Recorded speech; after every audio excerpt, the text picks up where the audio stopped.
A paz do Senhor, meus irmãos, alunos aí do IBADEJUF, é um prazer estar de volta, mesmo nessa condição aqui online, de travar o contato com vocês.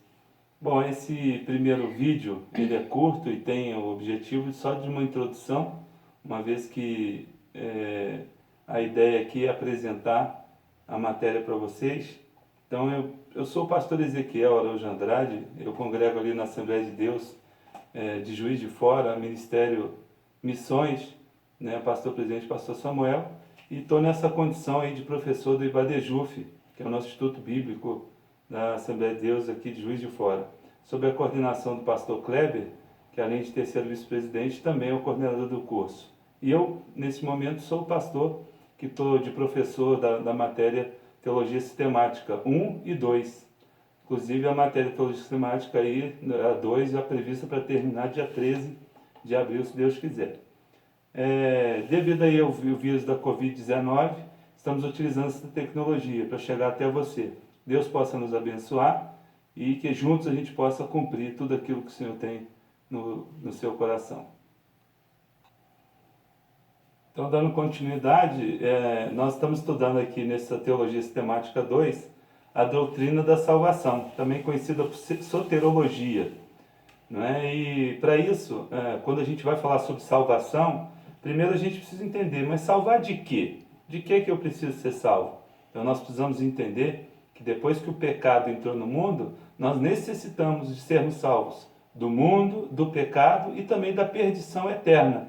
Agora, nesse momento, ser salvo do mundo e do poder do pecado. E no futuro, sermos salvos da perdição eterna. E qual é o fundamento da salvação?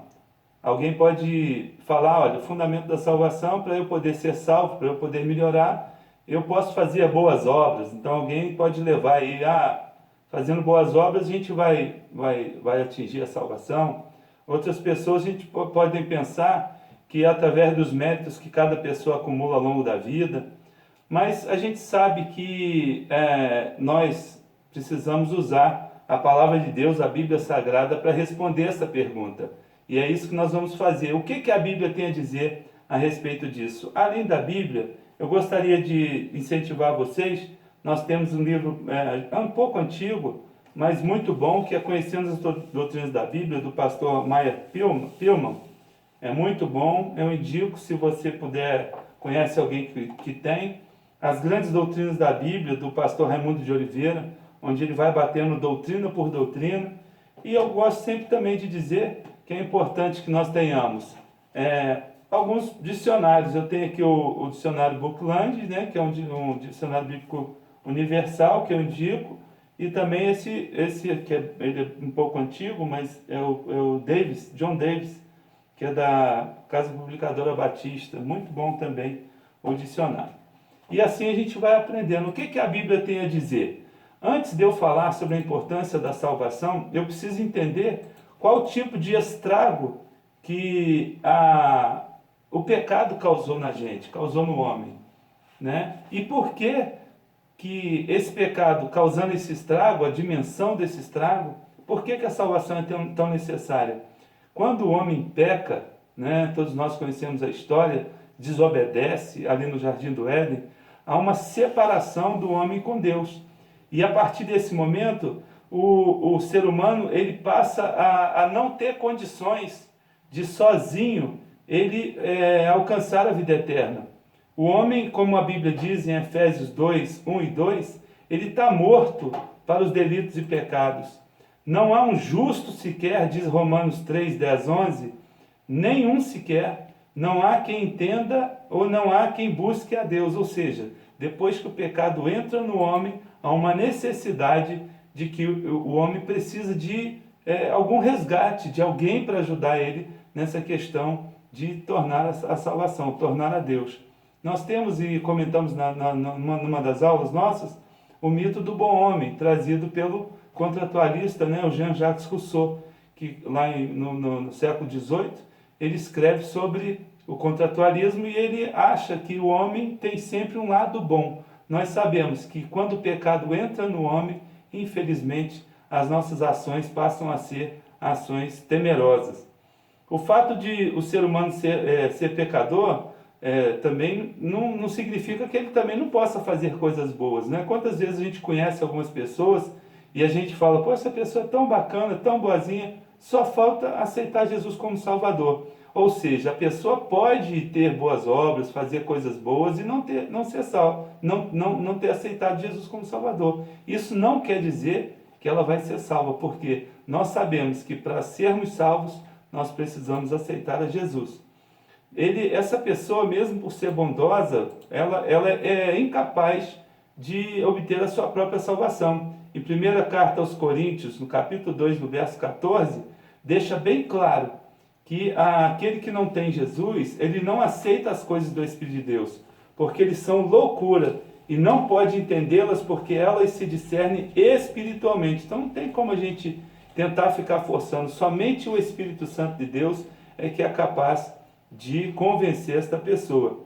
Em 1ª carta aos Coríntios, nós vamos abrir aqui a palavra de Deus, na 1ª carta aos Coríntios, o verso 2 e 14, que a gente acabou de citar, mas é importante a gente ler conforme está aqui. Olha só, verso 14 do capítulo 2 da 1ª carta aos Coríntios, o apóstolo Paulo escreveu à igreja de Corinto.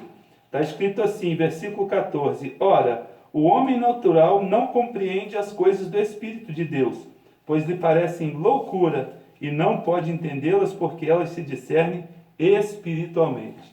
Então esse homem, mesmo que seja de bom coração, para ele precisa também aceitar Jesus. Por quê? Porque precisa de fé. E o capítulo 11, verso 1 de Hebreus diz que sem fé é impossível agradar a Deus.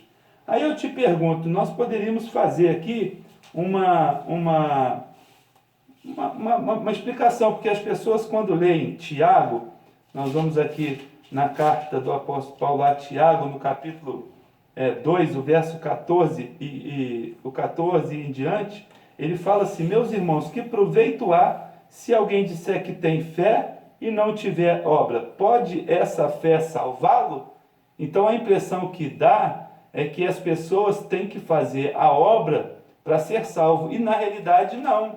Vamos ver o que está escrito em Efésios capítulo 2, o verso 8 e 9. Diz o seguinte, pois é pela graça que sois salvos por meio da fé. E isso não vem de vós, é dom de Deus. Dá a impressão que há uma contradição aqui, mas não há. Na realidade, quando a gente faz boas obras, nós fazemos porque nós já somos salvos. Não fazemos para sermos salvos. Amém? Todo mundo entendeu? Ou seja, as obras que agradam a Deus têm que estar fundamentada na fé. Por sua vez, está fundamentada também na graça de Deus.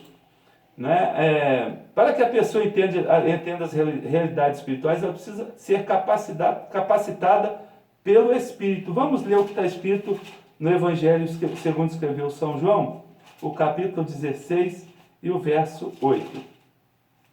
Está escrito assim, quando ele vier, convencerá o mundo do pecado, da justiça e do juízo. Esse ele aqui é Jesus que está anunciando quem? O Consolador. O versículo anterior fala que o Consolador, para que o Consolador venha, Cristo teria que partir.